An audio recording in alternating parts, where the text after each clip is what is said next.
Hey, I'm Toussaint Morrison. Thank you so much for tuning into the Social Science Club, and for everybody that has jumped on board to the YouTube channel, Instagram, TikTok, everywhere.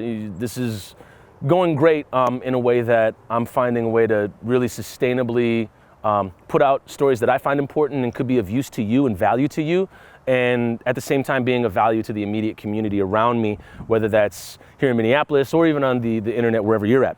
And today, I wanted to talk about my experience as a child on Take Your Daughter to Work Day. It's a holiday, or is it just a day in Minneapolis where you take your daughter to work? And my mother would take my sister and I to her place of work at the Hennepin County Medical Center, HCMC, downtown Minneapolis. And I may get emotional during this this video. So if that happens, hey, we're gonna let go, let God. We're just gonna go with it. And we would go to hospital floors and hang out with patients, cancer survivors that were processing this awful disease and sickness, and just talking to people. And the big thing that she said that we could do, my sister and I could do, was just sit down and talk to folks. Sit down and talk to them.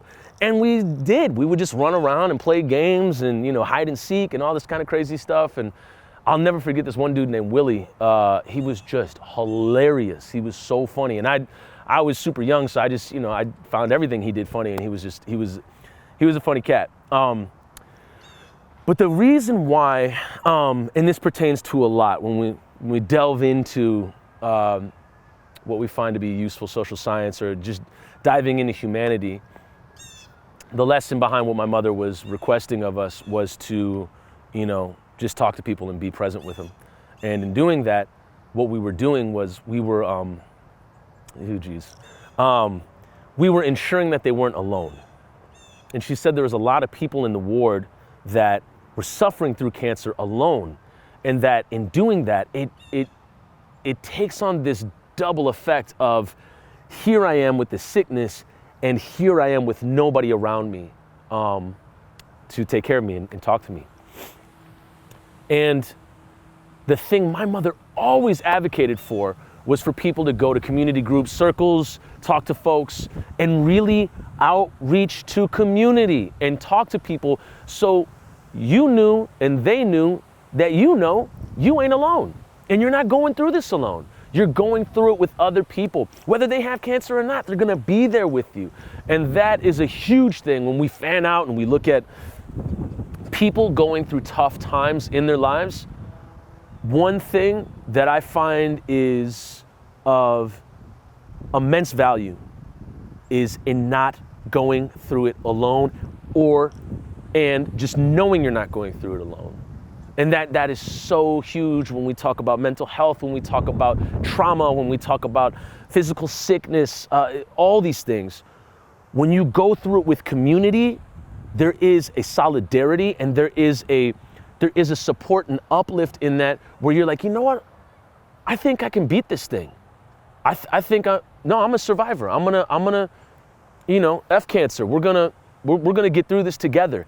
And that's where the gold is for me, is where I see it, is that getting through it together. And we talk about this in marriages, relationships, communities, neighborhoods, countries, teams.